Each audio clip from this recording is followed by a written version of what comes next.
నమస్కారం నవ్య న్యూస్ కి స్వాగతం ముందుగా ముఖ్యాంశాలు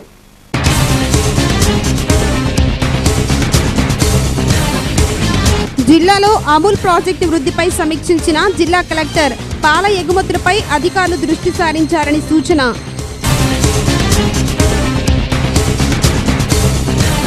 చీరాల పట్టణంలోని రేషన్ దుకాణంపై ఎన్ఫోర్స్మెంట్ అధికారులు దాడులు 40 క్వింటాల రేషన్ బియ్యం పట్టివేత 6A కేసు నమోదు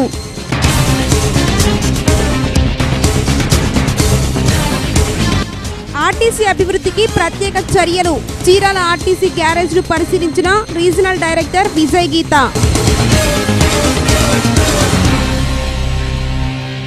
ఒంగోలు జిల్లా కలెక్టర్ స్పందన సమావేశ భారలో జిల్లాలో రాష్ట్ర ప్రభుత్వం పెట్టిన అమూల్ ప్రాజెక్టు అభివృద్ధిపై జిల్లా కలెక్టర్ పోలా భాస్కర్ పశుసంవర్ధక శాఖ అధికారులతో సమావేశం నిర్వహించారు.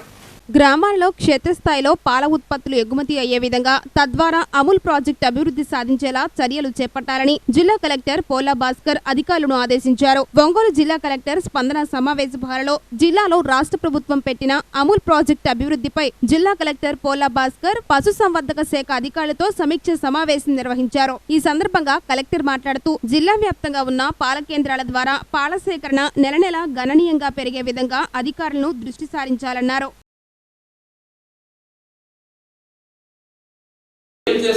Every APM society wariga you should come with a brief note what I have done. Nenu apni cheppanu I will ask the APM to stand and then you explain what you have done. Adi ela undali ee roju sare poyina meeting kuda odilesta ee meeting rojuki meer A level లో ఉన్నారు ఎంతమంది members ఉన్నారు ఎంతమంది పాలు పోస్తున్నారు కొత్త ఇదంతా status చూసుకొని నేను నెక్స్ట్ మీటింగ్ పెట్టినప్పుడు మీరు ఏం సాధించారు ఎంతమంది కొత్త వాళ్ళు వచ్చారు ఎన్ని ట్రైనింగ్స్ పెట్టారు ఎంతమంది సొసైటీస్ రెగ్యులర్గా మీటింగ్ జరుగుతున్నాయి మీరు ఏం చేయాలంటే వాళ్ళకి తెలుస్తుంది మన ఇన్స్టిట్యూషన్ బిల్డింగ్ వాళ్ళు ఉంటారు డిఆర్టీలో ఆయన పిలిచి ఇవన్నీ మెజరబుల్ ఇండికేటర్స్ అన్ని పెట్టండి ఒక 6-7 వస్తాయి పెట్టి వాటి మీద వాళ్ళు let them present next meeting లో let APM present what he has done ఎన్నో ఉంటాయి కదా 3, 4, 5 ఆర్టికల్ ఉంటాయి ఒక్కొక్క మండలి కదా ఎన్ని ఆర్టికల్ ఉంటాయి అన్ని ఆర్టికల్కి ఆయన ప్రజెంట్ చేయండి సిసితో మాట్లాడుతూ నుంచి. చీరాల పేరాలలో 9వ నెంబర్ రేషన్ దుకాణంపై విజిలెన్స్ అండ్ ఎన్ఫోర్స్మెంట్ అధికారులు దాడులు నిర్వహించారు. దాడులలో అక్రమంగా నిల్వ ఉంచిన 40 క్వింటాల రేషన్ బియ్యాన్ని అధికారులు గుర్తించారు. చీరాల పేరాలలో 9వ నెంబర్ రేషన్ దుకాణంపై విజిలెన్స్ అండ్ ఎన్ఫోర్స్మెంట్ అధికారులు దాడులు నిర్వహించారు. ఈ దాడులలో అక్రమంగా నిల్వ ఉంచిన 40 క్వింటాల రేషన్ బియ్యాన్ని అధికారులు గుర్తించారు. రేషన్ డీలర్ కోట పినాగ్నిపై ఆర్ఏ కేసును నమోదు చేసినట్లుగా అధికారులు తెలిపారు. షాపులో నిల్వ ఉన్న స్టాక్ విలువ 1,40,000 రూపాయల వరకు ఉంటుందని అధికారులు తెలిపారు. షాపును సీజ్ అధిక మొత్తంలో అక్రమంగా నిల్వ ఉంచిన రేషన్ బియ్యాన్ని రెవెన్యూ అధికారులకు అప్పగించడం జరుగుతుందని విజిలెన్స్ అండ్ ఎన్ఫోర్స్మెంట్ అధికారులు తెలిపారు. ఎన్ఫోర్స్మెంట్ అధికారులకు అందిన సమాచారం మేరకు షాపులో తనిఖీ చేశాం. షాప్ నెంబర్ 9 చీరాల్లోని షాప్ 9 దగ్గర 40 క్వింటాల బియ్యం ఎక్కువగా ఉండటం గుర్తించి సదరు షాప్ను సీజ్ చేయడం అయింది.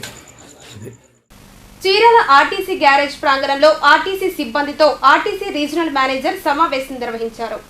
చీరాల ఆర్టీసీ గ్యారేజ్ ప్రాంగణంలో ఆర్టీసీ సిబ్బందితో ఆర్టీసీ రీజనల్ మేనేజర్ సమావేశం నిర్వహించారు. సమావేశంలో ఆర్టీసీ రీజనల్ మేనేజర్ విజయ్ గీత మాట్లాడుతూ ఆర్టీసీ అభివృద్ధికి యాజమాన్యం ప్రత్యేక చర్యలు చేపడుతున్నామన్నారు. అనంతరం 2019, 2020, 2021 సంవత్సరాలకు గాను ఆర్టీసీలో ప్రయాణికులను సురక్షితంగా గమ్యస్థానాలకు చేర్చడంతో పాటుగా అధిక మొత్తంలో ఆయిల్ సేవ్ చేసిన డైరెక్టర్లకు ప్రోత్సాహక బహుమతులను అందజేశారు.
కార్యాలయంలో కోవిడ్ వ్యాక్సిన్ పంపిణీ కార్యక్రమాన్ని ప్రారంభించారు. చీరాల పట్టణంలో విధులు నిర్వహిస్తున్న ఫ్రంట్ లైన్ వారియర్స్ 80 మందికి వ్యాక్సిన్ వేశారు.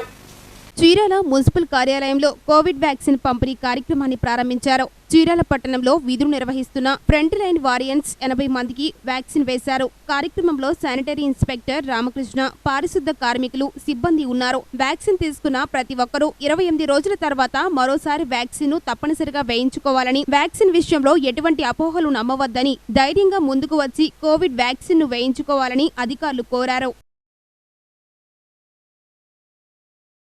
పురపాలక సంఘ ప్రజలందరికీ నమస్కారాలు. ఈరోజు మనం మన పురపాలక సంఘ సిబ్బందికి కోవిడ్ సంబంధించిన వ్యాక్సినేషను ఈరోజు ప్రారంభిస్తున్నాం. ఇక్కడ ఇది మంచి అందరికీ ఉపయోగపడే మెడిసిన్. ఇది అందరూ పట్టణ ప్రజలు, మన ఉద్యోగస్తులందరూ,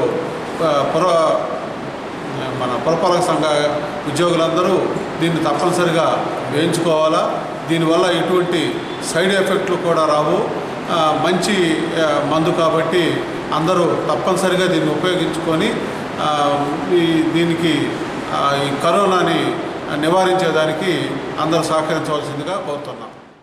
చెప్పినట్టు ఇప్పుడు phase 2 అనేది స్టార్ట్ చేసాము. phase 2లో మనం రెవెన్యూ వాళ్ళకి, మున్సిపల్ వాళ్ళకి వీళ్ళకి వేస్తున్నాము. అది 5th నుంచి 15th వరకు స్టార్ట్ అవుతుంది. phase 1లో మనం మెడికల్ వర్కర్స్ వేసుకున్నాము. సో వాళ్ళందరూ కూడా బాగానే ఉన్నారు. సో phase 2కి మిగిలిన వర్కర్స్ కూడా వచ్చి వేయించుకొని ఈ ప్రోగ్రామ్ని సక్సెస్ చేయాల్సిందిగా కోరుకుంటున్నాము. మీ నేమ్ మేడం? అమృతశ్రీ. చరిత్రలో ఈరోజు ముఖ్యమైన ఘట్టాలను ఒకసారి పరిశీలిద్దాం.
వేటపాలెం ఐసీడీఎస్ సమావేశ మందిరంలో బుధవారం ఎంపీడీఓ నేతాజీ అధ్యక్షతన ఉపాధ్యాయులకు పంచాయతీ ఎన్నికలపై శిక్షణ కార్యక్రమం నిర్వహించారు.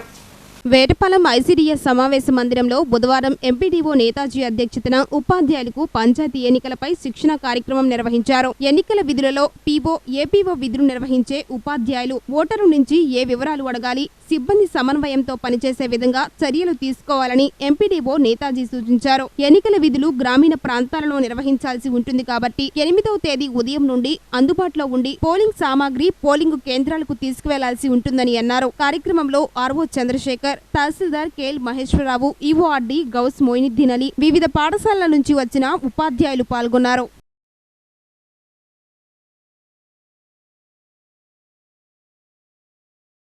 సంబంధించి కొన్ని మార్కులు ఉన్నాయి, వాటి గురించి తెలుసుకోవడం. అలాగే మనం హ్యాండ్ బుక్ ఇచ్చాడు, కొంచెం క్షుణ్ణంగా చదువుకోవాలి.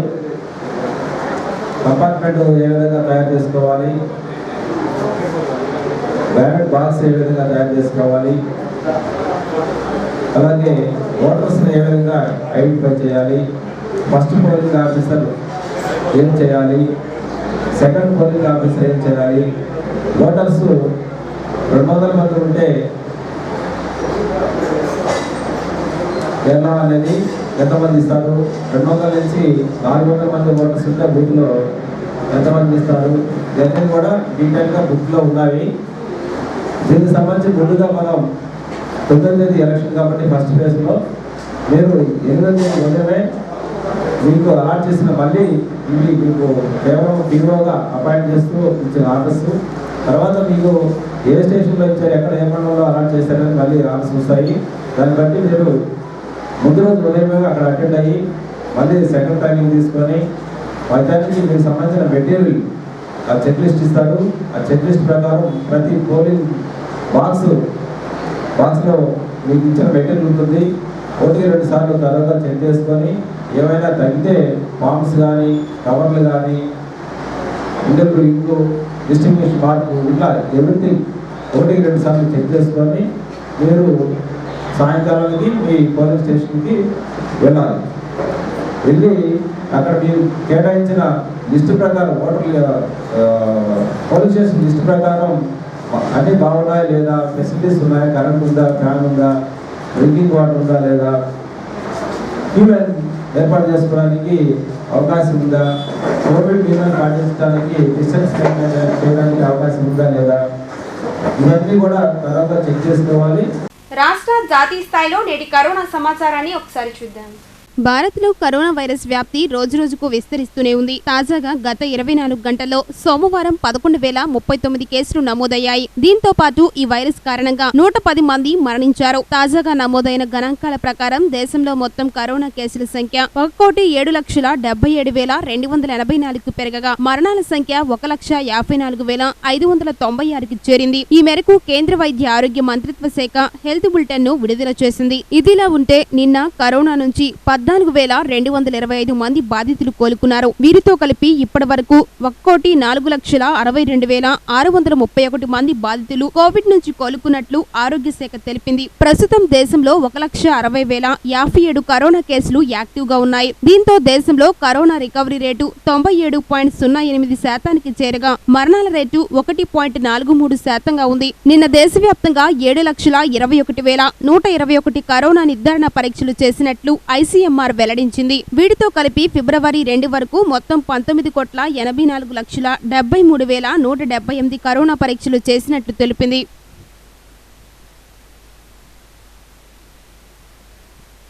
ఆంధ్రప్రదేశ్లో కరోనా పాజిటివ్ కేసుల సంఖ్య క్రమంగా తగ్గుతూ వస్తుంది. ఒక దశలో రికార్డు స్థాయిలో నమోదైన కోవిడ్ కేసులు మెల్లమెల్లగా తగ్గుతున్నాయి. గడిచిన 24 గంటల వ్యవధిలో 29,309 కరోనా పరీక్షలు నిర్వహించగా 104 మందికి కరోనా పాజిటివ్ నిర్ధారణ అయినట్లు ఏపీ రాష్ట్ర వైద్య ఆరోగ్య శాఖ బులెటిన్ విడుదల చేసింది. కాగా ఇవాళ మరో 2 కరోనా బారిన పడి మృత్యువాత పడ్డారు. గుంటూరు, కృష్ణా జిల్లాలో ఒక్కొక్కరు చనిపోయినట్లు అధికారులు పేర్కొన్నారు. కాగా దీంతో ఇప్పటి వరకు రాష్ట్ర వ్యాప్తంగా నమోదైన మొత్తం కోవిడ్ పాజిటివ్ కేసుల సంఖ్య 8,88,004కి చేరింది. ఇదిలా ఉంటే ఆంధ్రప్రదేశ్ రాష్ట్ర వ్యాప్తంగా ఇప్పటి వరకు 7,156 మంది కరోనా రాకాసి బారిన పడి మృతి చెందారు. ఇక గడిచిన 24 గంటల వ్యవధిలో రాష్ట్రంలో 147 మంది కరోనా నుంచి పూర్తిగా కోలుకోగా ఇప్పటి వరకు రాష్ట్రంలో కోలుకున్న వారి సంఖ్య 8,79,651కి చేరింది. ప్రస్తుతం రాష్ట్రంలో 1,197 యాక్టివ్ కేసులు ఉన్నట్లు ఆరోగ్య శాఖ తెలిపింది. ఇప్పటి వరకు రాష్ట్రంలో 1,31,89,103 కరోనా శాంపిల్స్ ని పరీక్షించినట్లు ఏపీ రాష్ట్ర ప్రభుత్వం బులెటిన్ లో వెల్లడించింది. గ్రామ పంచాయతీ సర్పంచ్, వార్డు మెంబర్ల ఎన్నికలకు వివిధ ప్రభుత్వ శాఖలకు చెందిన ఉద్యోగులను పోలింగ్ ఆఫీసర్లు, అసిస్టెంట్ పోలింగ్ ఆఫీసర్లుగా నియమించాలని, ఎన్నికలకు సమర్థవంతంగా పనిచేయాలని ఎంపీడీఓ సాంబశివరావు, తహసీల్దార్ షేక్ మహమ్మద్ హుస్సేన్లు సూచించారు. గ్రామ పంచాయతీ సర్పంచ్, వార్డు మెంబర్ల ఎన్నికలకు వివిధ ప్రభుత్వ శాఖలకు చెందిన ఉద్యోగులు పోలింగ్ ఆఫీసర్లు, అసిస్టెంట్ పోలింగ్ ఆఫీసర్లుగా నియమించారని, ఎన్నికలను సమర్థవంతంగా నిర్వహించేలా పనిచేయాలని ఎంపీడీఓ సాంబశివరావు, తహసీల్దార్ షేక్ మహమ్మద్ హుస్సేన్లు సూచించారు. ఎన్నికల నిర్వహణ, పోలింగ్ సామాగ్రి వినియోగంపై మండలంలో ఏవో, ఏపీఓలు నియమించబడిన 300 మందికి తహసీల్దార్ కార్యాలయంలో ఒకరోజు శిక్షణను నిర్వహించారు. ఈ శిక్షణకు మాస్టర్ ట్రైనీగా సుబానీ వ్యవహరించారు. పీఓ, ఏపీఓల శిక్షణ తరగతుల్లో తహసీల్దార్ తహసీల్దార్ ఎంపీడీఓ మాట్లాడుతూ ఎన్నికల సంఘం ఆదేశాల మేరకు పోలింగ్ ఆఫీసర్లుగా నియమించిన వారందరూ విధిగా ఈసీ ఆదేశాలు సూచనలు పాటించాలన్నారు. పోలింగ్ రోజు అప్రమత్తంగా ఉండి ఎన్నికలకు అందించిన సామాగ్రిని భద్రపరచడంతో పాటుగా పోలింగ్ సక్రమంగా జరిగేలా చూడాలన్నారు. ఎన్నికల నియమావళి పటిష్టంగా అమలు పరచడంతో పాటు ఎలాంటి తప్పిదాలు జరగకుండా ఎన్నికల విధులను అప్రమత్తంగా చేయాలన్నారు. పోలింగ్ రోజు కౌంటింగ్ కేంద్రాల్లో తీసుకోవాల్సిన జాగ్రత్తలు చర్యలపై సూచనలు అందించారు. కార్యక్రమంలో మండలంలో ఎన్నికలకు కేటాయించిన పోలింగ్ అధికారులు సిబ్బంది పాల్గొన్నారు.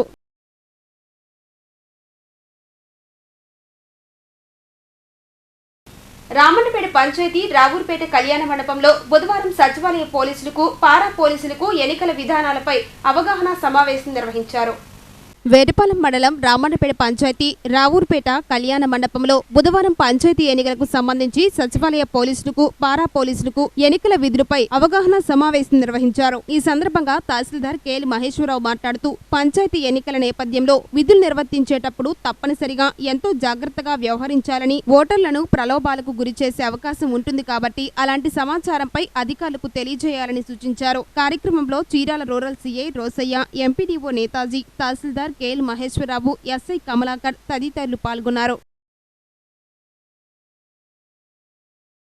నిన్న డీఎస్పీ గారు చెప్పినట్లు పారా పోలీస్ అంటే అంతకుముందు మీరు కొంతమంది ఇప్పుడు మహిళా పోలీసులు ఉన్నారు, వాళ్ళు సగం విద్యుత్ అట్లా చేస్తున్నట్టుంది. మిగిలిన వాళ్ళు కూడా కొత్తగా వచ్చిన వాళ్ళందరికీ రేపు ఎస్ఐ కానీ డిఎస్పీ కానీ అవడానికి మీకు ముందే ట్రైనింగ్ లాగా ఉంటుంది కాబట్టి అందరూ కూడా క్షుణ్ణంగా ఈ ఇన్స్ట్రక్షన్స్ కూడా తెలుసుకొని రేపు ఈ సర్వే ఉద్యోగానికన్నా కానీ ఎస్ఐకి పోవటానికి ఎస్ఐ వదిలే కానీ ముందు డిఎస్పీ అవ్వండి. డిఎస్పీగా పంపాలని కోరుకుంటున్నాం. అంటే ఇప్పుడు సర్వే అంటే బీటెక్ అంతా ఉంటారు కాబట్టి మెయిన్ ఏంటంటే సీక్రెసీ మెయింటైన్ చేయాలి. ఏమైనా తెలిసినా కానీ పైన ఆఫీసర్ చెప్పాలి కానీ అక్కడ బహిర్గతం చేయకుండా ఏమైనా ఓటు విషయం కానీ మనం ఈ ఎలక్షన్ విధుల్లో నిర్వహిస్తున్నామంటే సీక్రెసీ మెయింటైన్ చేయాలి. అక్కడ జరుగుతుందంటే పైన ఆఫీసర్ తెలపరచాలి కానీ బహిర్గతం చేసి అది మనం గొడవ పడకూడదు. అట్లాగే ఇప్పుడు ఏమైనా చిన్నదైన పనిష్మెంట్ మెయిన్ పనిష్మెంట్గా ఉంటుంది ఉద్యోగం. ఇప్పుడు ఈ 10 రోజులు మీకు ఏదైనా కానీ విధుల్లో నిర్లక్ష్యం వహిస్తే ఇప్పుడు చూశారు కదా, మన సీనియర్ ఐఏఎస్ ఆఫీసర్స్కే పనిష్మెంట్ అయితే ఉంటుంది కాబట్టి మనం చాలా చిన్న ఉద్యోగస్తులు కాబట్టి అది మనసులో పెట్టుకొని సక్రమంగా నిర్వహించడానికి కోరుతున్నాము. వార్తల్లోని ఈరోజు జాతీయ, అంతర్జాతీయ, రాష్ట్ర ముఖ్యమైన అంశాలను ఒకసారి చూద్దాం. కరోనా మహమ్మారి పూర్తి స్థాయిలో కట్టడి రాలేకపోతూ ఉండడంతో ప్రపంచవ్యాప్తంగా మరిన్ని ఆంక్షలు విధించాల్సిన పరిస్థితి ఏర్పడింది. కరోనాను అరికట్టేందుకు సౌదీ ప్రభుత్వం కీలక నిర్ణయం తీసుకుంది. భారత్తో పాటు 20 దేశాలపై తాత్కాలిక ప్రయాణ ఆంక్షలను విధించింది. ఆంక్షల్లో భాగంగా ఈ 20 దేశాలకు చెందిన వారు సౌదీ అరేబియాలో అడుగు పెట్టేందుకు ఎలాంటి అనుమతులు ఉండవు. ఆరోగ్య శాఖ సూచనల మేరకు తాము ఈ నిర్ణయం తీసుకున్నామని సౌదీ ప్రభుత్వం ప్రకటించింది. ఫిబ్రవరి 3 నుంచి కొత్త ఆదేశాలు అమల్లోకి వస్తాయని ప్రభుత్వం స్పష్టం చేసింది. అయితే ఈ ఆంక్షల నుంచి దౌత్యవేత్తలను, వైద్య అభ్యాసకులు, వారి కుటుంబ సభ్యులు, సౌదీ దేశస్థులను మినహాయిస్తున్నట్టు తెలిపింది. Bharat, UAE, Argentina, Germany, America, Indonesia, Britain, దక్షిణాఫ్రికా, France, Pakistan, Egypt, England, Italy, Brazil, Portugal, Turkey, Sweden, Switzerland, Japan, Lebanon దేశాలు ఉన్నాయి. కాగా గడిచిన 14 రోజుల్లో ఈ దేశాల ద్వారా ప్రయాణం చేసిన ఇతర దేశస్థులపై కూడా ఆ ఆంక్షలు ఉంటాయని సౌదీ ప్రభుత్వం స్పష్టం చేసింది. అమెరికాలోని ఈశాన్య రాష్ట్రాలు తీవ్ర మంచు తుఫాన్లతో అల్లాడుతున్నాయి. ఈ ప్రాంతంలో 2 రోజులుగా రవాణా వ్యవస్థ పూర్తిగా స్తంభించింది. కరోనా వైరస్ వ్యాక్సినేషన్ కార్యక్రమం కూడా నిలిచిపోయింది. మైన్, పెన్సిల్వేనియా, న్యూజెర్సీ రాష్ట్రాల్లో కొన్ని ప్రాంతాల్లో, మాసాచ్యూసెట్స్ లోని బోస్టన్ లో భారీగా మంచు కురిసింది. న్యూజెర్సీలో 76 సెంటీమీటర్ల మేర, మన్హట్టన్ సెంట్రల్ పార్కులో 43 సెంటీమీటర్ల మేర మంచు పడిందని వాతావరణ శాఖ తెలిపింది. న్యూ హ్యాంప్షైర్ ఉత్తర భాగంలో అడుగు మేర మంచు పేరుకుపోయింది. మంచు కారణంగా న్యూజెర్సీలో 661 వాహన ప్రమాదాలు చోటు చేసుకున్నట్లు పోలీసులు తెలిపారు. వచ్చే 2 వారాల పాటు ఇవే వాతావరణ పరిస్థితులు కొనసాగుతాయని భావిస్తున్నారు.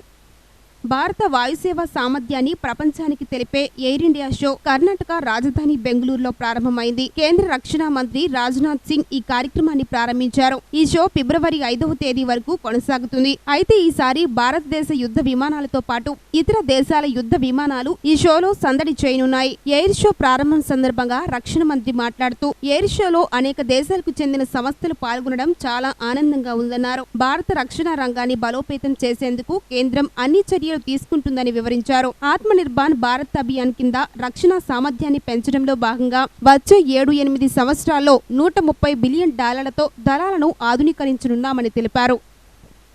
కొత్త వ్యవసాయ చట్టాలకు వ్యతిరేకంగా ఢిల్లీ సరిహద్దుల్లోని పలు ప్రాంతాల్లో రైతులు పెద్ద ఎత్తున ఆందోళన నిర్వహిస్తున్న సంగతి తెలిసిందే. ఈ క్రమంలో రైతులకు మద్దతుగా బుధవారం నిర్వహించిన మహా పంచాయత్ కార్యక్రమంలో అకస్మాత్తుగా స్టేజీ కుప్పకూలింది. దీంతో స్టేజిపై ఉన్న భారతీయ కిసాన్ యూనియన్ నాయకుడు రాజేష్ తికాయత్ కు స్వల్ప గాయాలయ్యాయి. హర్యానాలోని జిందులో బుధవారం మహా పంచాయతీ కార్యక్రమం నిర్వహించారు. ఈ కార్యక్రమానికి బీకేయూ నేత రాకేష్ తికాయత్ తో పాటు పలు సంఘాల నాయకులు పెద్ద ఎత్తున రైతులు హాజరయ్యారు. ఈ క్రమంలో అక్కడ ఏర్పాటు చేసిన వేదిక ఒక్కసారిగా కూలిపోవడంతో దానిపైనున్న వారంతా కింద పడిపోయారు. దీంతో తికాయత్ తో పాటు పలువురికి స్వల్ప గాయాలయ్యాయి.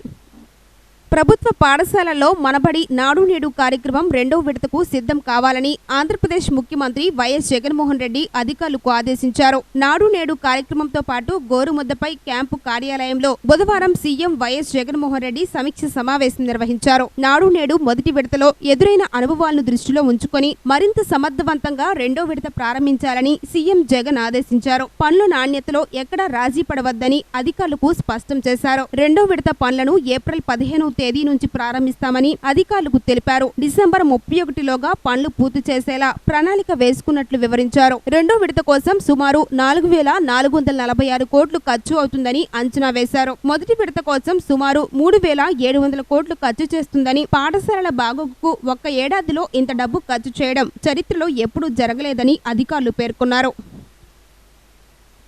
ఆంధ్రప్రదేశ్ రాష్ట్ర విద్యాశాఖ మంత్రి ఆదిమూలపు సురేష్ బుధవారం 10వ తరగతి పరీక్షల షెడ్యూల్ను విడుదల చేశారు. జూన్ 7 నుంచి 16వ తేదీ వరకు పరీక్షలు జరగనున్నట్లు ప్రకటించారు. మే 5 నుంచి 23వ తేదీ వరకు ఇంటర్ పరీక్షలు నిర్వహిస్తున్నట్టు తెలిపారు. జూలై 21వ తేదీ నుంచి ఏప్రిల్లో కొత్త విద్యా సంవత్సరం ప్రారంభం కానుందని వెల్లడించారు.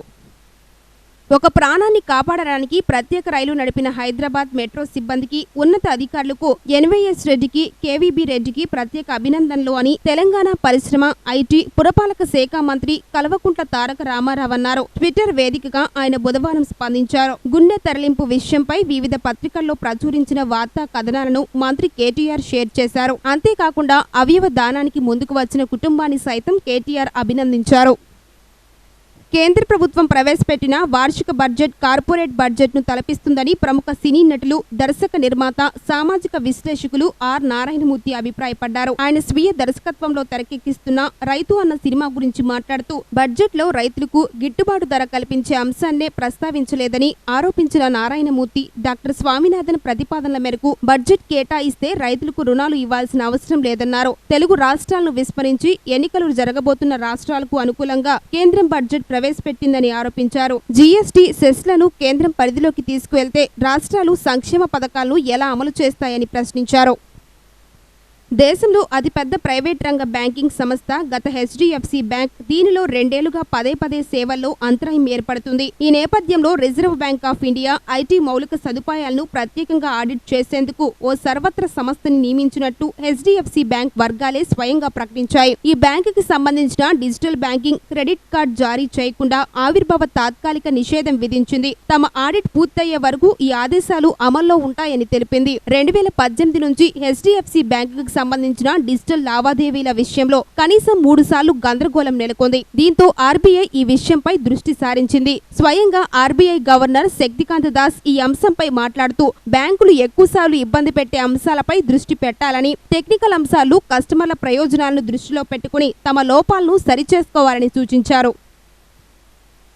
నేడు ప్రీ మార్కెట్లో సెన్సెక్స్ లాభపడి 50,231 పాయింట్లు దాటి సరికొత్త శిఖరాన్ని చేరింది. కాకపోతే సూచీలు మాత్రం లాభ నష్టాల మధ్య ఊగిసలాడుతున్నాయి. తొలుత సూచీల ట్రేడింగ్ నష్టాల్లో ప్రారంభమైన ఆ తర్వాత కోలుకొని లాభాల్లోకి చేరింది. ఉదయం 9:45 సమయంలో సెన్సెక్స్ 225 పాయింట్ల లాభంతో 50,023 వద్ద, నిఫ్టీ 67 పాయింట్ల లాభంతో 14,715 వద్ద ట్రేడ్ అవుతున్నాయి. కోటక్ మహేంద్ర, మారుతి సుజుకీల షేర్లు నష్టాల్లో ఉన్నాయి. రెడ్డిస్ ల్యాబొరేటరీస్ షేర్లు షేర్లు 4% లాభపడ్డాయి. ముఖ్యంగా నిఫ్టీ, ఫార్మా సూచీ 2% పైగా పెరిగింది.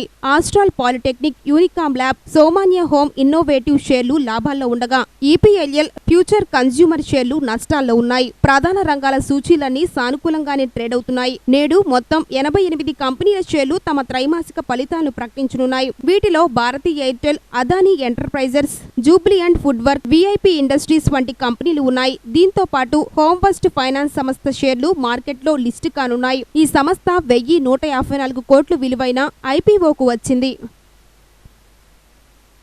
విదేశీ గడ్డ ఆస్ట్రేలియాపై సత్తా చాటి భారత్ జెండాను సగర్వంగా ఎగురవేసిన టీమిండియా స్వదేశీలో రసవత్త పోరుకు రెడీ అవుతుంది. కరోనా నేపథ్యంలో భారత్, ఇంగ్లాండ్ జంట్ల క్వారంటైన్ ముగిసింది. మరోవైపు క్రీడాకారులందరికీ కరోనా నెగిటివ్ వచ్చింది. దీంతో సమరానికి రెడీ అవ్వడానికి క్రీడాకారులు తమ అస్త్రశస్త్రాలను బయటకు తీస్తున్నారు. చెన్నైలోని చెపాక్ స్టేడియంలో భారత ఆటగాళ్లు ప్రాక్టీస్ ప్రారంభించారు. కోచ్ రవిశాస్త్రి ఆటగాళ్లకు దిశానిర్దేశం చేశారు. చిన్నపాటి కసరత్తులు చేసిన ఆటగాళ్లు అనంతరం ఫుట్బాల్ ను ఆడారు. ఇక మొన్నటి వరకు పెటర్నిటీ లీవ్ లో ఉన్న కోహ్లీ కూడా జట్టులో కలిశాడు. ప్రాక్టీస్ చేశాడు. తనదైన రేంజ్ షాట్లు ఆడారు. ఫ్లిక్, కవర్ డ్రైవ్ షట్లతో అదరగొట్టాడు. పవర్ స్టార్ పవన్ కళ్యాణ్ మొదటిసారి హిస్టారికల్ స్టోరీతో ప్రేక్షకుల ముందుకు రాబోతున్నాడు. క్రిష్ దర్శకత్వంలో తెరకెక్కుతున్న ఈ సినిమాను భారీ బడ్జెట్ తో తెరకెక్కిస్తున్నారు. ఈ సినిమా మొగలాయుల కాలం నాటి కథ అని తెలుస్తుంది. ఈ చిత్రంలో పవన్ బందిపోటుగా కనిపించనున్నాడని తెలుస్తుంది. ఇప్పటికే ఈ సినిమా కోసం హైదరాబాద్ లో భారీ సెట్లను కూడా రెడీ చేస్తున్నారు. ఈ సినిమాలో పవన్ సరసన నిధి అగర్వాల్ హీరోయిన్ గా నటిస్తుంది. బాలీవుడ్ బ్యూటీ జగ్వాలీ ఫెర్నాండెజ్ ఓ కీలక పాత్ర పోషిస్తుంది. కాగా ఈ సినిమా టైటిల్ పై ఇప్పటికే చాలా వార్తలు వచ్చాయి. పలు షేర్లు సోషల్ మీడియాలో చక్కర్లు కొడుతున్నాయి. తాజాగా మరో పేరు ఇప్పుడు తెరపైకి వచ్చింది. గతంలో ఈ సినిమాకు విరూపాక్ష విరుమల్లు అనే టైటిల్ ప్రచారం జరిగాయి. ఆ తర్వాత హరహర విరుమల్లు అనే టైటిల్ కూడా వినిపించింది. తాజాగా హరహర మహాదేవ అనే టైటిల్ ఫిలిం ఛాంబర్ లో రిజిస్టర్ అయింది. ఈ టైటిల్ ను పవన్ సినిమా కోసమే రిజిస్టర్ చేయించారని ప్రచారం మొదలైంది. కాగా దీనిపై ఇంతవరకు స్పష్టత రాలేదు. ఏఎం రత్నం భారీ బడ్జెట్ తో నిర్మిస్తున్న ఈ సినిమాకు కీరవాణి సంగీతం అందించనున్నారు. వార్తలు ముగించే ముందుగా ముఖ్యాంశాలు మరోసారి.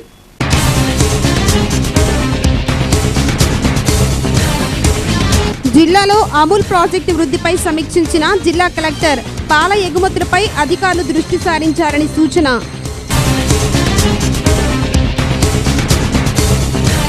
చీరాల పట్టణంలోని రేషన్ దుకాణంపై ఎన్ఫోర్స్మెంట్ అధికారులు దాడులు. 40 క్వింటాల రేషన్ బియ్యం పట్టివేత, 6A కేసు నమోదు.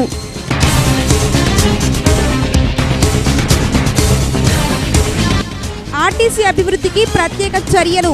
చీరాల ఆర్టీసీ గ్యారేజ్ను పరిశీలించిన రీజనల్ డైరెక్టర్ విజయ్ గీత.